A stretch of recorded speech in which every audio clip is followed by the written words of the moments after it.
Hey everybody, I'm Joe from BackcountryBanter.com, and today we're going to show you how to pack a backpack properly. There's three things you kind of want to focus on when you're packing your pack, and that is weight distribution, accessibility, so ease of access for things you need while you're on trail, and structure, so actually making sure the pack holds together well, it's not loose and flopping around on you.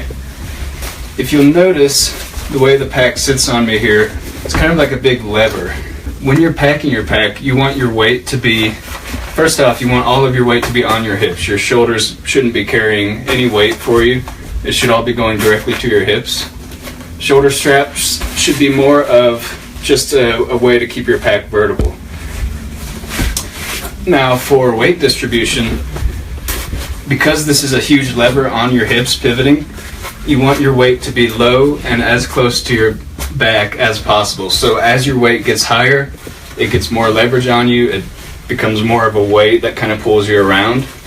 And as it becomes further from your back, it actually gets more leverage as well. So heavier gear should go lower and closer to your back as you're backpacking. And in here we have all of your typical backpacking stuff. Your sleeping bag, clothing, sleeping pad, food bag, a ditty bag with random accessories, electronics, stuff like that, a tent, and a cook set.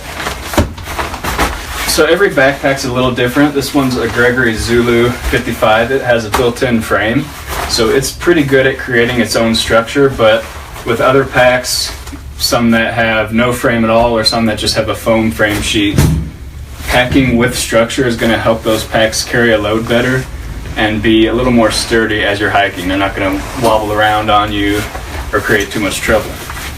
First things first, I have an empty pack here. I like to pack with structure. So first thing first, sleeping pad. A lot of people, this is a NeoAir X-Lite, a lot of people actually fold up their pads the way it comes in the packaging, which is a much smaller, it is a little more compact, but I find that rolling out the thermarest this way, first off, is really easy when you're doing it in the morning, packing up. Super simple, you don't have to do any complex folds, you just roll your sleeping bag into a tube.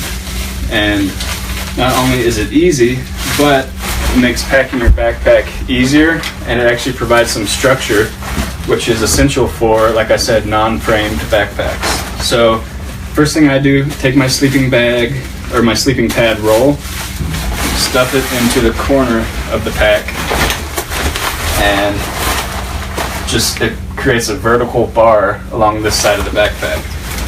For those of you that have a more compact tent, you can actually stick it inside your pack. I know a lot of people like to put their tents along the bottom here, and that's kind of the next best choice if you can't fit your tent inside your bag.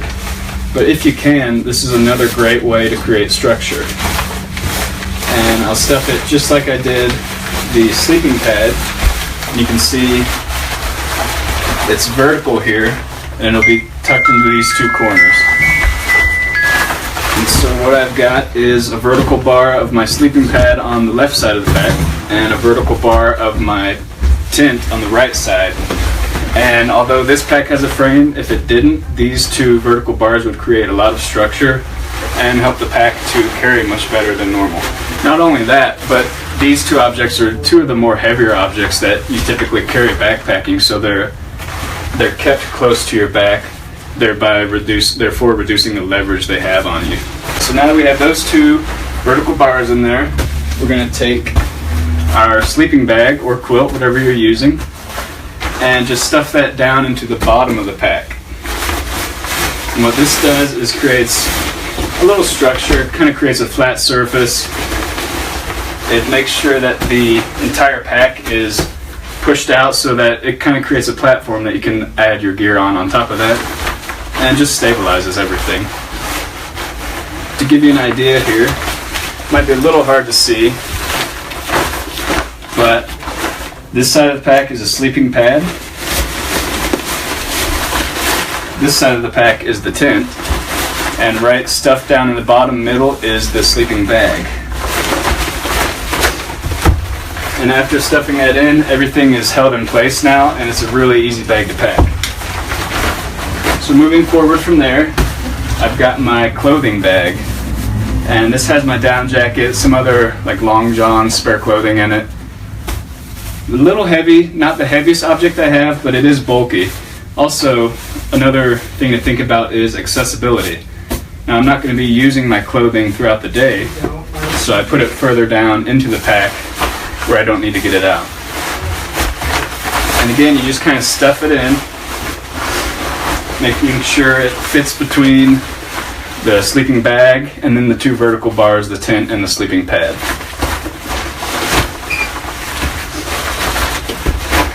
You can see that fits right down in there. A little hard to show on camera here. But next thing you're going to take is your cook kit. And this is a pretty heavy little kit. It's got the fuel in here on top, so it's a little more dense. You want this closer to your back than as opposed to being farther away from you. So I take the cook kit and I just shove it right on top of the clothing, right against the back panel of the pack. Just like that, if you can see that. And from there's not too much left to pack. I like to take my food bag, and food's pretty heavy, it's pretty dense, so I put that against my back panel as well. And if you really wanted to pack your pack correctly, you could lower your food lower down in the pack, but still all the way against the back panel. And that will give it a little less leverage on you. But as for accessibility, I like to keep it near the top because I'm always going in there for snacks or food or lunch, stuff like that. And then right next to the red food bag here, I'll just take my mostly lightweight ditty bag, stuff it just beside that. It doesn't have a lot of weight, so even though it is farther out from the back panel, it's not going to put too much leverage on you.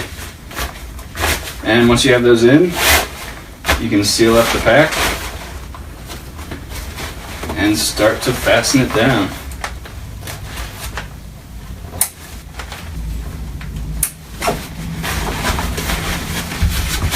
Now, once your pack is packed and secured, one thing you want to do is check out these compression straps that run along the side. And these actually do have a function, so if your pack is a little loose out here or it's not fully packed, these are going to bring all of your gear and keep it closer to your back.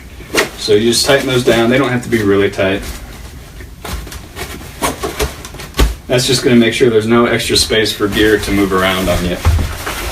Do the same on this side. And you can put your pack on. Now, as always, you start with your hip belt first. Get a good fit there, and you want your hip belt to be 50% above your hip bone, 50% below.